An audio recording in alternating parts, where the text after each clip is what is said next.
ചലച്ചിത്രകലയ്ക്ക് മലയാളം നൽകിയ സൗഭാഗ്യമാണ് ശ്രീ ഹരിഹരൻ. ഹരിഹരന്റെ ഒട്ടേറെ സിനിമകൾ നാം കണ്ടിട്ടുണ്ട്. എല്ലാ സിനിമകളും നമ്മുടെ മനസ്സിൽ കലാമേന്മയുടെ ചാരുതയും ജനപ്രീതിയുടെ അനുഗ്രഹവും നൽകിയവയാണ്.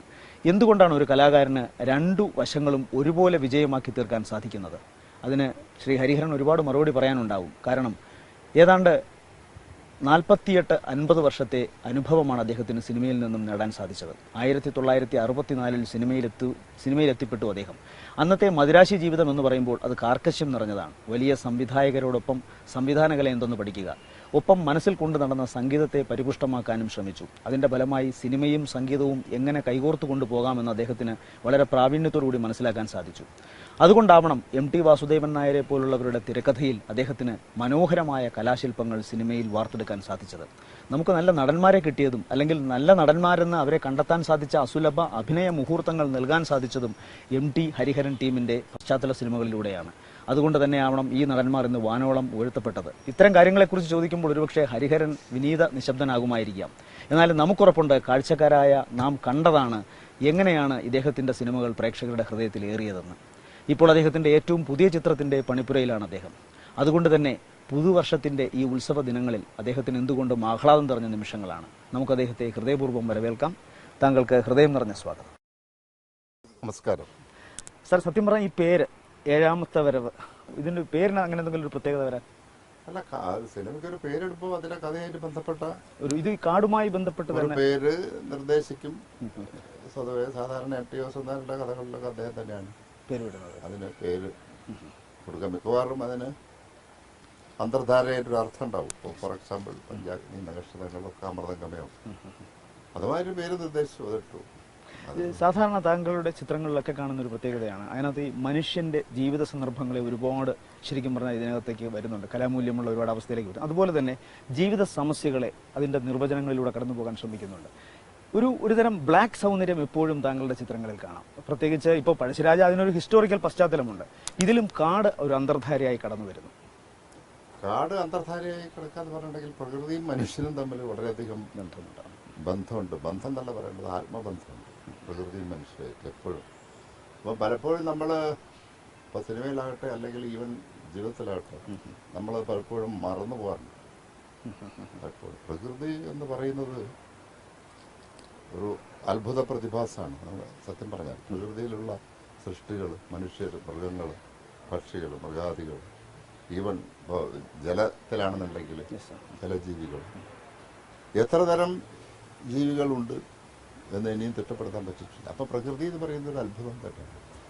അപ്പം പ്രകൃതിയും മനുഷ്യനും തമ്മിലുള്ള ബന്ധം, അപ്പൊ അത് അകന്നു പോകുന്ന ഒരു സാഹചര്യം ഇപ്പോൾ ഉണ്ട്. സത്യത്തിൽ മനുഷ്യൻ പ്രകൃതിയിൽ നിന്ന് അകലാൻ ശ്രമിക്കുന്നു. അതുപോലെ തന്നെ പ്രകൃതിയില് ഇപ്പം പ്രകൃതി എന്ന് പറയുന്നത് മനുഷ്യന് മാത്രമായിട്ടുള്ളതല്ല. നമ്മൾ ദൈവ സൃഷ്ടി, ദൈവത്തിന്റെ കാഴ്ചപ്പാട് എന്നൊക്കെ പറയുകയാണെങ്കിൽ പ്രകൃതി എന്നുള്ളത് മനുഷ്യനും മൃഗങ്ങൾക്കും എല്ലാ ജീവജാലങ്ങൾക്കും കൂടി ഉള്ളതാണ്. പലപ്പോഴും നമ്മളത് മറന്നു പോയിക്കൊണ്ടിരിക്കുന്നു. ഇപ്പോൾ പ്രത്യേകിച്ച് ഇപ്പോൾ കാട് എന്ന് പറയുകയാണെങ്കിൽ തന്നെ കാടുകളൊക്കെ നഷ്ടപ്പെട്ടുകൊണ്ടിരിക്കുകയാണ്. അപ്പോൾ കാടുകൾ നഷ്ടപ്പെടുമ്പോൾ എന്താ സംഭവിക്കുന്നത്? മൃഗങ്ങൾക്ക് പോകാനിടല്ലാതെ വരും. ഇക്കോളജിക്കൽ ബാലൻസ് അവർക്ക് നേടാനുള്ള.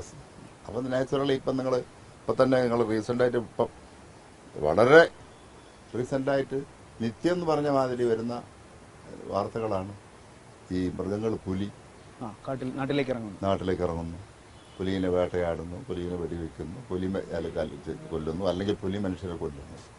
അപ്പോൾ റീസെൻ്റായിട്ട് വരുന്ന ഒരുപാട് വാർത്താ പ്രാധാന്യമുള്ളതാണ്. അപ്പോൾ അതന്നെ ഞാൻ ഈ പറയുന്നതിനൊരു ഉദാഹരണം. മനസ്സിലാവുന്നു സാർ. അതുപോലെ ഈ ചിത്രത്തിന്റെ മറ്റു ചില പ്രത്യേകത, താങ്കൾ നേരത്തെ തന്നെ സംഗീതവുമായി വളരെ ആത്മബന്ധമുള്ള ഒരു കലാകാരൻ കൂടിയാണ്, സംവിധായകൻ കൂടിയാണ്. ഇതിലെ സംഗീത സംവിധാനവും താങ്കളാണ്. അതെ, ആ അനുഭവം എങ്ങനെയായിരുന്നു? സംഗീത സംവിധാനം മാത്രമല്ല, പിന്നെ ലിറിക്സും ഞാനാണ്. ആ അനുഭവം എങ്ങനെ വെച്ചാൽ, ഞാൻ വാസ്തവത്തിൽ ഈ ചിത്രത്തിന് ആദ്യമായിട്ട് ബോംബെ രവി ഞാൻ ഉദ്ദേശിച്ചിരുന്നു. അപ്പം മയൂഖം എന്ന സിനിമയ്ക്ക് വരുമ്പോൾ തന്നെ ബോംബെ രവി അത്ര ഹെൽത്തി ആയിരുന്നില്ല, പ്രായം കുറേ ആയല്ലോ. അപ്പോൾ ഈ സിനിമയ്ക്ക് ഞാൻ ആവശ്യപ്പെട്ടപ്പോൾ യാത്ര ചെയ്യാൻ കുറച്ച് ബുദ്ധിമുട്ടുണ്ട്, ശരീരം പന്താ ചെയ്യാൻ. അപ്പം എനിക്ക് അദ്ദേഹത്തിൻ്റെ മ്യൂസിക് ഇഷ്ടമാണ്. ഇപ്പോഴല്ല, പണ്ടേ പഠിക്കുന്ന കാലത്ത് സൗദിക്ക ചാന്ത് തൊട്ട് ഗുംറാ ഹംറാസ് എന്നൊക്കെ പറഞ്ഞിട്ടുള്ള യാത്ര നടത്തിയതിരിക്കും. അപ്പൊ അങ്ങനെ അദ്ദേഹത്തോട് പറഞ്ഞു എനിക്ക് യാത്ര ചെയ്യാനൊക്കെ ബുദ്ധിമുട്ടാണ്. അപ്പൊ എന്റെ മ്യൂസിക്കൽ ടേസ്റ്റ് ആക്കറിയാം, ഞങ്ങൾ മ്യൂസിക് കമ്പോസിംഗ് ഒക്കെ. അയാളിനോട് ചോദിച്ചു, why can you do the music? എന്നൊരു ചോദ്യം ചോദിച്ചു. Mister Hariharan, you can do, you do, come on. അതുകൊണ്ട് മാത്രമല്ല, അതെനിക്കൊരു ഇൻസ്പിറേഷനായിട്ട് തോന്നി. അപ്പം ഞാൻ ചിന്തിച്ചു, പിന്നെ എൻ്റേതായ ഇപ്പോൾ പ്രത്യേകിച്ച് ഇതിന് നമ്മളേതായ ടേസ്റ്റിലുള്ള, ഞാൻ അത്യാവശ്യമൊക്കെ മ്യൂസിക് പണ്ട് പഠിച്ചിട്ടുണ്ട്. കുട്ടിക്കാലത്ത് എൻ്റെ ഫാദർ മ്യൂസീഷ്യനായിരുന്നു, ക്ലാസിക്കൽ മ്യൂസിക്കൊക്കെ. ഏതാണ്ട് 1965 താങ്കൾ ശരിക്കും പറഞ്ഞ ഫിലിം ഇൻഡസ്ട്രിയിൽ വരുന്നത്. 72 ആദ്യത്തെ ചിത്രം 64 ഇൻഡസ്ട്രിയിലേക്ക് അപ്രന്റീസായിട്ട്. ഏതാണ്ട് 50 വർഷം സിനിമ. അതെ, 48 കഴിഞ്ഞു. അപ്പോൾ മലയാള സിനിമയുടെ ഒരു ചരിത്രത്തിന്റെ കൂടെ ഒരുപക്ഷെ താങ്കൾ ഉണ്ടെന്ന് തന്നെ പറയേണ്ടിയിരിക്കുക, നമുക്ക് ഏറ്റവും ശക്തമായി പറയാം. അപ്പോൾ അതിൻ്റെ ഒരു വളർച്ച, അതിൻ്റെ ഹിസ്റ്റോറിക്കൽ ഒരു ഇമ്പ്രൂവ്മെന്റ് ഉണ്ട്, അതുപോലെ തന്നെ ടെക്നിക്കൽ ഇമ്പ്രൂവ്മെന്റ് ഉണ്ട്. പക്ഷേ ഇതൊക്കെ പറഞ്ഞാലും ശാസ്ത്രവും സാങ്കേതികതയും എത്ര വളർന്നാലും നല്ല കാതലായ കഥയും അതുപോലെ തന്നെ ജീവിത സന്ദർഭങ്ങൾ ഉൾപ്പെടുത്തുകയും ചെയ്യുമ്പോഴാണ് ഒരു കലാസൃഷ്ടിക്ക് ജനങ്ങളുടെ മനസ്സിൽ എന്നും ശാശ്വതമായി നിലനിൽക്കാൻ സാധിക്കുന്നത്. അതിന് ഏറ്റവും വലിയ ഉദാഹരണങ്ങൾ താങ്കളുടെ എത്രയോ ചിത്രങ്ങളുണ്ട്, അത് വിരലിൽ എണ്ണാവുന്നതിൽ കുറയുന്നില്ല. അപ്പോൾ അങ്ങനെ വരുമ്പോൾ ഈ ആധുനികതയെ താങ്കൾ എങ്ങനെയാണ് കാണുന്നത്? സിനിമയിലെ പുതിയ ആധുനികത, സാങ്കേതികത്വം. സാങ്കേതികമായിട്ട് പുരോഗമനം എപ്പോഴും സിനിമയിൽ മാത്രമല്ല, നമ്മുടെ വ്യവസായങ്ങളിലൊക്കെ ഉണ്ടാവുമല്ലോ സാങ്കേതികമായ പുരോഗമനമുണ്ട്. പക്ഷേ എന്തെല്ലാം സാങ്കേതികമായ പുരോഗമനം ഉണ്ടെങ്കിലും നമ്മൾ കൈകാര്യം ചെയ്യുന്ന പ്രമേയത്തിനനുസരിച്ചിരിക്കും, വിഷയത്തിനനുസരിച്ചിരിക്കും. വിഷയമില്ലാതെ സാങ്കേതികം മാത്രം വളർന്നിട്ട് കാര്യമൊന്നുമില്ല. എന്താണ് സബ്ജക്റ്റ്, ആ സബ്ജക്റ്റിനനുസരിച്ചുള്ള ക്രാഫ്റ്റ് നമുക്കതാ ആവശ്യം. ഇപ്പോൾ ഒരു ലവ് സ്റ്റോറി എടുക്കുന്ന മാതിരി ആയിരിക്കില്ല ഒരു ആക്ഷൻ ഫിലിമിൻ്റെ ക്രാഫ്റ്റ്, അതുമാതിരി ഒരു ഹിസ്റ്റോറിക്കൽ ഫിലിം എടുക്കുന്നതിൻ്റെ മാതിരി ആയിരിക്കില്ല ഒരു പുരാണത്തിൻ്റെ ക്രാഫ്റ്റ്. അപ്പോൾ നമ്മൾ കൈകാര്യം ചെയ്യുന്ന വിഷയത്തിനനുസരിച്ചാണ് ക്രാഫ്റ്റ് അപ്ലൈ ചെയ്യേണ്ടത്. തീർച്ചയായിട്ടും. പലപ്പോഴും ഇന്നത്തെ ആധുനികത്തിൽ അത് മറക്കുകയോ അല്ലെങ്കിൽ അതിനെപ്പറ്റി ബോധമില്ലായ്മയോ. മനസ്സിലായില്ലേ? ഇപ്പം വാസ്തവത്തിൽ എന്നോട് ചോദിച്ചാൽ ഇപ്പം സിനിമയിൽ ഇതേമാതിരി ഒരു ഫോട്ടോഗ്രാഫി ഉണ്ട്, എഡിറ്റിംഗ് ഉണ്ട്, അല്ലെങ്കിൽ പാശ്ചാത്തല സംഗീതമുണ്ട്. ഇത് തോന്നിക്കാതിരിക്കുക എന്നുള്ളതാണ് ഏറ്റവും വലിയ ക്രാഫ്റ്റ്. തീർച്ചയായിട്ടും. ഒരു സിനിമ കാണുമ്പോൾ നമ്മൾ പലപ്പോഴും പറയാറുണ്ട്, ജീവിതത്തിന്റെ പ്രതിഫലനമാണ് കല എന്നൊക്കെ പറയാറുണ്ട് പണ്ടുള്ളവർ, പണ്ഡിതന്മാരൊക്കെ. അതൊരു ശരിയാണ്. ജീവിതത്തിന്റെ പ്രതിഫലനമാണ് കല, പ്രതിഫലനമാണ് കല. അല്ലെങ്കിൽ അത് മറ്റെന്തോ ആണെന്നൊക്കെയാണ് സ്കൂൾ പഠിക്കുന്ന കാലത്ത് തീർച്ചയായിട്ടും പഠിച്ചിട്ടുള്ളത്. അപ്പൊ അങ്ങനെ വരുമ്പോൾ ജീവിതമാണ് നമ്മൾ സിനിമയാക്കുന്നത്. ഈ ജീവിതം സിനിമയാക്കുമ്പോൾ അതിന്റെ പുറകിലുള്ള ഫോട്ടോഗ്രാഫിയെ പറ്റിയോ അല്ലെങ്കിൽ എഡിറ്റിങ്ങിനെ പറ്റിയോ അല്ലെങ്കിൽ അതിനുള്ള പശ്ചാത്തല സംഗീതത്തെ പറ്റിയോ ജനങ്ങൾ ഓർമ്മിക്കാൻ പാടില്ല എന്നാണ് ഞാൻ പറയും. അതിനകത്തേക്ക് നമ്മളെ മനസ്സിനെ ആവാഹിക്കാൻ കഴിയണം ഒരു കലാസൃഷ്ടിക്ക്. അവിടെയാണ് ഒരു ചലച്ചിത്രകാരന്റെ വിജയം എന്ന് വിശ്വസിക്കുന്നു. അതല്ലാതെ ഇപ്പൊ ഒരുപാട് ഒരു ഉത്സവപ്പറമ്പ് പോലെ ഏതെങ്കിലും ഒന്ന് മുഴച്ചു നിൽക്കുക, അങ്ങനെ ഒരു അവസ്ഥ വരരുത്. അല്ല, അതൊക്കെ ഇപ്പോൾ ഓരോ തത്വങ്ങളാണ്. അതിപ്പോൾ എല്ലാവരും ഫോളോ ചെയ്തോളണമെന്നില്ല. ഓരോരുത്തർക്കും ഓരോ കാഴ്ചപ്പാടുണ്ടാവും. അതിനെപ്പറ്റി നമുക്ക് വിമർശിക്കാൻ പറ്റില്ല. ഓരോരുത്തർ വളർന്നിട്ടുള്ള അല്ലെങ്കിൽ ഓരോരുത്തരുടെ സംസ്കാരം, ഓരോരുത്തരുടെ ഭാവന, അതിനനുസരിച്ചായിരിക്കും കലാസൃഷ്ടികൾ. അത് സിനിമയാകട്ടെ, നാടകമാകട്ടെ, ചിത്രമാകട്ടെ, മ്യൂസിക്കാകട്ടെ. നമ്മളതിനെ വിമർശിക്കാൻ പോകുന്നില്ല. പക്ഷെ എന്നാലും താങ്കൾ നേരത്തെ പറഞ്ഞ ഒരു പൂർണ്ണത വരണമെങ്കിൽ അതിൽ ജീവിതം ഉണ്ടാവണം. തീർച്ചയായിട്ടും അതിന്റെ പ്രതിഫലനം തന്നെയായിരിക്കണം. അതുപോലെ ഈ വളരെ വലിയ പ്രോജക്റ്റ് ഞാനതിനെ പറയുമ്പോൾ ഒരു വലിയ ഭീമാകാരമായ ഒരു അവസ്ഥയിൽ ഒരുപാട് നടന്മാർ, ഒരുപാട് സാങ്കേതികത്വം, വലിയ ഹിസ്റ്റോറിക്കൽ ഇതിലേക്കൊക്കെ പോകുമ്പോഴും വളരെ അച്ചടക്കത്തോടു കൂടി ആ സിനിമയെ താങ്കൾ ജനങ്ങളുടെ മുമ്പിൽ എത്തിച്ചിട്ടുണ്ട്. അതുപോലൊരു മഹത്തായ പ്രോജക്റ്റാണ് ഇനി വരാൻ പോകുന്ന ഈ രണ്ടാമൂഴം പോലുള്ള സിനിമ. അപ്പം അത് താങ്കളെ എങ്ങനെയാണ് താങ്കൾ അതിനൊരു ഒരുക്കം നടത്തുന്നത്? കാരണം അതൊരു സാധാരണ അങ്ങനെ ഒരു ഒരാളുടെ കയ്യിൽ നിൽക്കുന്ന ഒന്നല്ല. എങ്ങനെ അതിന് സാധിക്കുന്നു? എങ്ങനെ സാധിക്കും എന്ന് പറഞ്ഞാൽ അത് നമ്മളുടെ ഗുരുനാഥന്മാരുടെ കഴിവായിട്ടാണ് ഞാൻ കാണുന്നത്. കാരണം ഇത് എന്ന് പറഞ്ഞിട്ടുണ്ടെങ്കിൽ, സിനിമ എന്ന് പറഞ്ഞിട്ടുണ്ടെങ്കിൽ നമുക്ക് വായിച്ച് പഠിച്ചിട്ടോ ഒന്നും ചെയ്യാവുന്നൊരു പ്രവൃത്തിയായിട്ട് എനിക്ക് തോന്നിയിട്ടില്ല. എൻ്റെ ഗുരുനാഥന്മാരുടെക്കാണ് ഞാൻ എൻ്റെ ക്രെഡിറ്റ് കൊടുക്കുന്നത്. ഞാൻ ഈ 64 മുതൽ 72 എൻ്റെ സംവിധാനം തുടങ്ങുന്നത്. ആ കാലഘട്ടങ്ങളിൽ സൗത്ത് ഇന്ത്യയിലെ വിദഗ്ധന്മാരായ ഒരുപാട് സിനിമ സംവിധായകന്മാരുടെ കൂടെ, എഡിറ്റർമാരുടെ കൂടെ, ക്യാമറന്മാരുടെ കൂടെയൊക്കെ പ്രവർത്തിച്ചിട്ടുണ്ട്. അത് സാധിച്ചുകൊണ്ടാണ് എന്നെ സംബന്ധിച്ചോളം ഇപ്പം ഇങ്ങനെയുള്ള പഴശ്ശിരാജ പോലെ മറ്റുള്ള അത്രയും വലിയ പ്രോജക്ട്സ് ചെയ്യാനുള്ള ഒരു ആത്മധൈര്യം ഉണ്ടാക്കുന്നതിൻ്റെ കാരണത. സാറിനെ കുറിച്ച് അങ്ങനെ സാറിൻ്റെ കൂടെ വർക്ക് ചെയ്ത ഒരുപാട് പേര് അസിസ്റ്റൻ്റായവർ പറഞ്ഞിട്ടുണ്ട് അതൊരു പ്രത്യേക സ്കൂളാണ്. ഹരിഹരൻ സ്കൂൾ എന്ന് പറഞ്ഞൊരു വർത്തമാനം തന്നെയുണ്ട്. അതായത് അവിടെ പഠിച്ചിറങ്ങിയവർ സിനിമ ചെയ്യുമെങ്കിൽ അത് ചെയ്തതായിരിക്കും എന്ന് പറഞ്ഞു കേട്ടിട്ടുണ്ട്. ഭയങ്കര പേടിയായിരുന്നു സാറിൻ്റെ ലൊക്കേഷനിൽ വരെ ഒരു കാലഘട്ടം വരെ. ഒരു സ്ട്രിക്റ്റ് ആണ്, സംസാരിക്കാൻ പേടിയാണെന്നൊക്കെ. അല്ല, അതിപ്പോൾ പറഞ്ഞിട്ട് നമ്മൾ പഠിക്കുന്ന ഓരോ കോളേജിൻ്റെ വ്യത്യാസം. അത് ഞാൻ പഠിച്ചിട്ടുള്ള സ്കൂൾ അങ്ങനെയുള്ള സ്കൂളുകളിലാണ്. തീർച്ചയായും.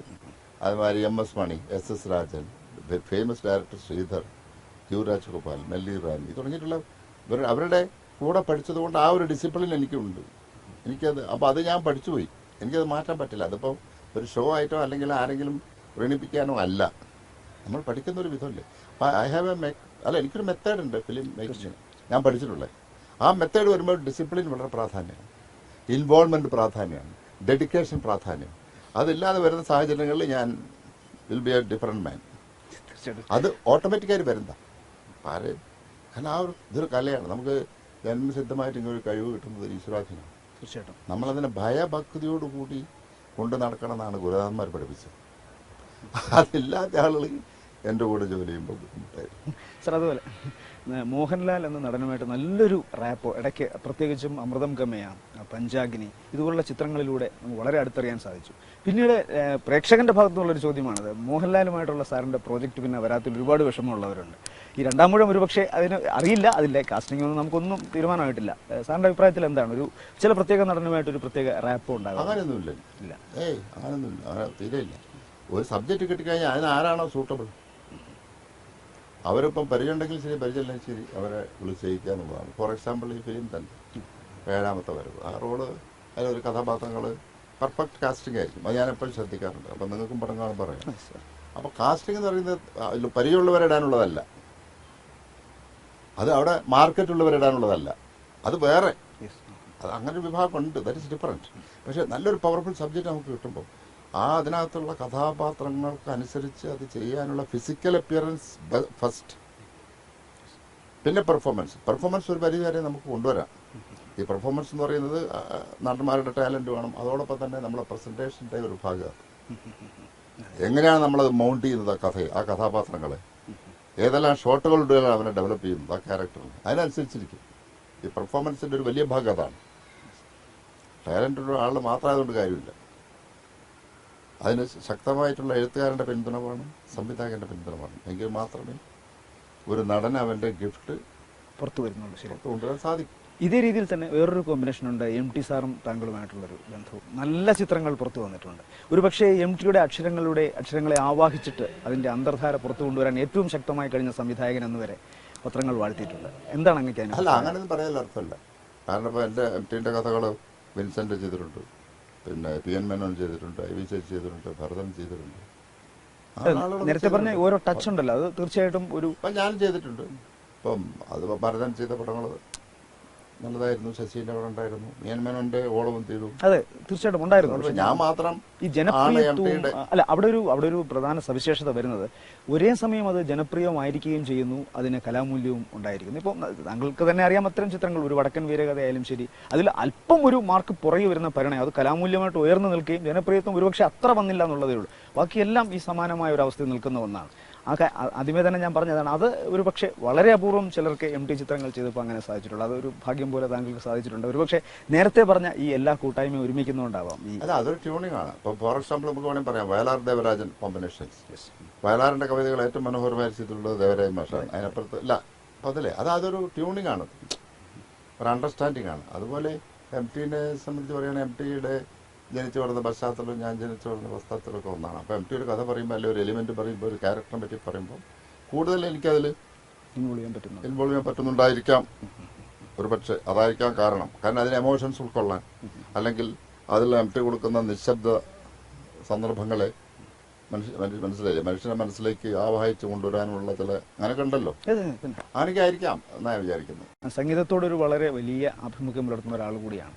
താങ്കളുടെ സിനിമകളിൽ നിശബ്ദത എന്ന് പറയുന്നത് വളരെ വ്യക്തമായി നമുക്ക് മനസ്സിലാകുന്നുണ്ട്. നിശബ്ദത പോലും സംഗീതമാക്കി മാറ്റാവുന്ന താളബദ്ധമായ ഒരവസ്ഥ. ഈ പുതിയ ചിത്രത്തിലും ഇതിന് ഒരുപാട് സംസാരിക്കുന്നുണ്ടാവും തീർച്ചയായിട്ടും.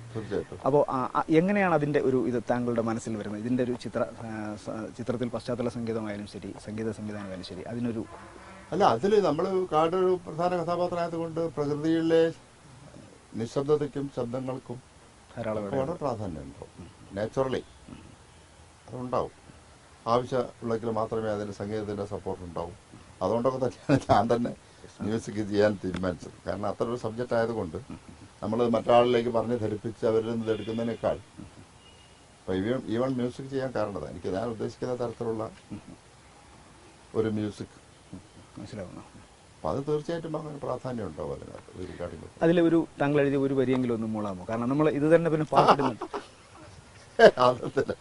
സംഗീതത്തോട് വളരെ ഇഷ്ടപ്പെട്ട ഒരാളായതുകൊണ്ട് താങ്കളുടെ തന്നെ സിനിമകളിലെ ഒരു ഏറ്റവും നല്ല പാട്ടൊന്ന് മനസ്സിലൊന്ന് ആലോചിക്കാമോ, അല്ലെങ്കിൽ ഒന്ന് മൂളാമോ?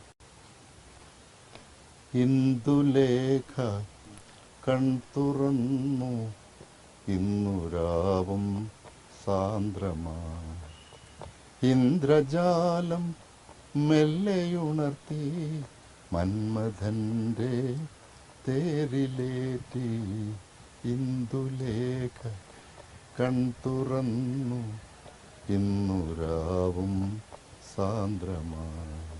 സാർ നല്ല അസലായിട്ട് പാടുന്നുണ്ട്, നമുക്ക് അതിന്റെ ഇത് കേൾക്കുമ്പോൾ അറിയാമല്ലോ. ഒരാൾക്ക് സംഗീതം മനസ്സിലുണ്ടെങ്കിൽ അതിന്റെ ജസ്റ്റ് രണ്ടുപേരും മൂളുമ്പോൾ മനസ്സിലാക്കാൻ പറ്റും. പിന്നെ അതുപോലെ ചിത്രങ്ങളിൽ എപ്പോഴും ഒരു കഥ ഇങ്ങനെ വല്ലാതെ ഹൃദയത്തിൽ തൊടുന്ന ഒരു അവസ്ഥയിലേക്ക് പലപ്പോഴും പ്രവേശിപ്പിക്കാറുണ്ട്. താങ്കളുടെ ഒരു അത് അങ്ങനത്തെ കഥ കിട്ടിയത് കൊണ്ടുമെല്ലാമാണ്. ഒരു പക്ഷേ താങ്കളുടെ ജീവിതം മദ്രാസിലാണ് സ്ഥിരമായിട്ടുള്ളത്. കേരളീയ സമൂഹത്തെ അകന്നു നിന്നാണ് കാണുന്നത് അല്ലേ? സിനിമയിൽ തുടക്കകാലത്തൊക്കെ എത്രയോ കാലം മദ്രാസിൽ നിൽക്കണം. ദൂരെ നിന്ന് മാറിക്കാണുമ്പോൾ ഒരു ടോട്ടൽ ഒരു വ്യൂ കിട്ടുന്നുണ്ടോ നമ്മുടെ ഇന്നത്തെ? ഇല്ല, ഞാൻ ദൂരെ നിൽക്കുന്നു ആര് പറഞ്ഞു? ഞാൻ മദ്രാസിലാണെങ്കിലും ഇടയ്ക്കിടയ്ക്ക് കേരളത്തിൽ കോഴിക്കോട് വരാറുണ്ട്, കേരളത്തിൽ വരാറുണ്ട്. കുടുംബമായിട്ട് ബന്ധമുണ്ട്, പിന്നെ നാടുമായിട്ട് വളരെയധികം ബന്ധമുണ്ട്. അതുകൊണ്ട് നാടും അല്ലെങ്കിൽ പഴയ ജീവിതകാലങ്ങളും പഴയ ആളുകളും പഴയ ബന്ധങ്ങളുമായിട്ടൊന്നും യാതൊരു അകൽച്ചയില്ല. അങ്ങനെ ഒരു മദ്രാസ് സിനിമാക്കാരനായിട്ട് ഞാൻ മാറിയിട്ടുമില്ല. സിനിമ ആയിട്ട് ബന്ധപ്പെടുന്നത് ഞാൻ സെറ്റിൽ വരുമ്പോൾ മാത്രമാണ് ഒരു സിനിമേൻ്റെ ആളായിട്ട് മാറുന്നത്. അല്ലാത്തത്തോളം കാലം നമ്മൾ സാധാരണ ഒരു മനുഷ്യരായിട്ട് തന്നെയാണ്, അല്ലാണ്ടൊരു അങ്ങനെ ഒരു അകൽച്ചയൊന്നുമില്ല. ആളുകൾ കുടുംബം അതിനെക്കുറിച്ചൊന്നും സത്യത്തിൽ കുട്ടികൾ രണ്ടുപേരും അമേരിക്കയിലാണ്, ഡോക്ടറാണ്, വേറെ എഞ്ചിനീയറാണ്. പെൺകുട്ടികൾ. മകൻ പഠിക്കുകയാണ് സിംഗപ്പൂർ. ഞാനും വൈഫ് മാത്രമാണ് മദ്രാസിലുള്ളത്. പഴശ്ശിരാജയിൽ മകൻ സഹായിച്ചിട്ടുണ്ടല്ലോ സംവിധാനം? ഇല്ല, മകൻ ഉണ്ടായിരുന്നു പഠിക്കാൻ വേണ്ടിയിട്ട്. പറഞ്ഞ പോലെ എൻ്റെ ഒരു ഇൻസ്റ്റിറ്റ്യൂട്ടിൽ കുറച്ച് പഠിച്ചതിന് ശേഷം പോകാമെന്ന് പറഞ്ഞിട്ട് അവൻ 3rd ഇയറാണ്. അപ്പം ഫിലിം ടെക്നോളജി തന്നെയാണ് പഠിക്കുന്നത്. ഓക്കെ, വളരെ വളരെ സന്തോഷം സാർ. വലിയൊരു വിജയമാകട്ടെ ഈ ചിത്രമെന്ന് ആത്മാർത്ഥമായും പ്രാർത്ഥിക്കുന്നു. Thank you.